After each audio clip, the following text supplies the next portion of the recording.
Oui, une journée, Frédéric, le 27 janvier, c'est une journée internationale qui est, je vais dire, dédiée à la mémoire de ces victimes. Alors c'est vrai qu'on en a beaucoup parlé la semaine dernière avec cette réunion en Israël. Et ces cérémonies du 75e, de cette mémoire de 75 ans, ça figure comme titre dans l'Humanité, il y a 75 ans, la libération des camps, révélait l'horreur de la Shoah, Shoah qui signifie anéantissement en hébreu, je le rappelle quand même, et puis dans la croix, libération d'Auschwitz, des commémorations très politiques. C'est sûr qu'il y a une correspondance entre les unes de la croix et de l'Humanité. Et ça reste très politique, nous dit la croix. C'est sans doute pourquoi on a évidemment besoin et de toujours raconter encore une fois ce qui s'est passé il y a maintenant 75 ans, il y en aura 76 l'année prochaine et ainsi de suite. Et comme l'a souligné la chancelière allemande, encore à l'occasion de ces commémorations, elle a envoyé aussi un message. Par rapport aux Allemands. Et souvenez-vous du président allemand qui a parlé là il y a quelques jours, et il a parlé en Israël, il a parlé en hébreu, il a parlé en anglais, en précisant bien qu'il ne pouvait pas venir en Israël pour parler de cette libération des camps en parlant allemand. Alors ces camps, c'est surtout celui d'Auschwitz dont on rappelle l'ouverture face à l'horreur. L'horreur ouvre ses portes, l'enfer ouvre ses portes, mais combien vont sortir de cet enfer? N'oublions pas qu'Auschwitz, Birkenau, ce sont 1 300 000 personnes qui y ont été transportées et 1 100 000 personnes, hommes, femmes, enfants, qui ont disparu dans ce camp, qui ont été asphyxiés par les gaz, donc tués dans des chambres à gaz, et ensuite qui ont disparu, les corps ont disparu, 1 100 000 personnes. Voilà, alors cette vue. Pourquoi Auschwitz? Je voudrais vous montrer, si vous le permettez, une carte qui va nous situer. Auschwitz-Birkenau, on est en Pologne. La Pologne est alors séparée en deux, si je puis dire, découpée. D'un côté, les Soviétiques se sont saisis de la partie orientale, et puis les Allemands ont pris, à partir de 1940, à la demande d'Hitler, la partie occidentale de la Pologne. C'est l'armée rouge qui libère Auschwitz. Oui, alors absolument. Voilà, c'est ça. C'est là où c'est en 1945 on commence à entendre des bruits de canon.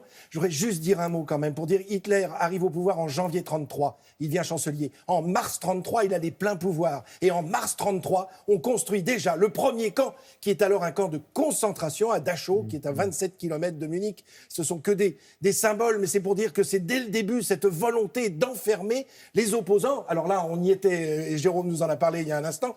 Et puis après, cette volonté de tuer, de faire disparaître de la planète tous les Juifs. Et ça, c'est ce camp qui est libéré. Là, on le voit avec cette image. Regardez, ce sont des soldats soviétiques de part et d'autre. Alors vous allez me dire, mais il y a des gens qui sont debout à l'intérieur de ce camp. Il faut dire qu'ils étaient encore 60 000, c'est déportés à l'intérieur d'Auschwitz en ce mois de janvier 1945.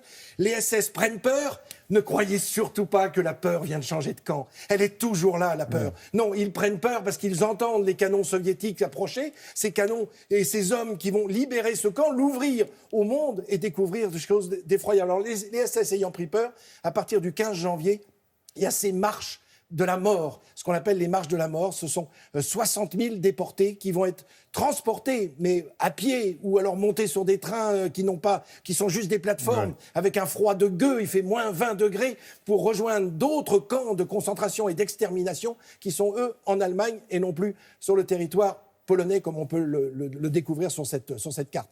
Avec ces transports qui vont prendre des jours et des jours pour les Français, en tout cas les Juifs français, comme le raconte très bien Madame Simone Veil dans son autobiographie, Une vie. Elle raconte son arrivée à Paris et puis cet hôtel Lutetia qui est mis à la disposition, volonté du général de Gaulle, où il avait passé un séjour avant de partir en 1940. C'est-à-dire au tout début de cette guerre. Et là, voilà, renseignements aux familles. Les renseignements aux familles, ce sont des listes qui sont affichées quotidiennement. Et on vient tous les jours pour retrouver un frère, une sœur, un parent, pour essayer de savoir s'ils ont survécu à cet enfer, à ce drame absolu.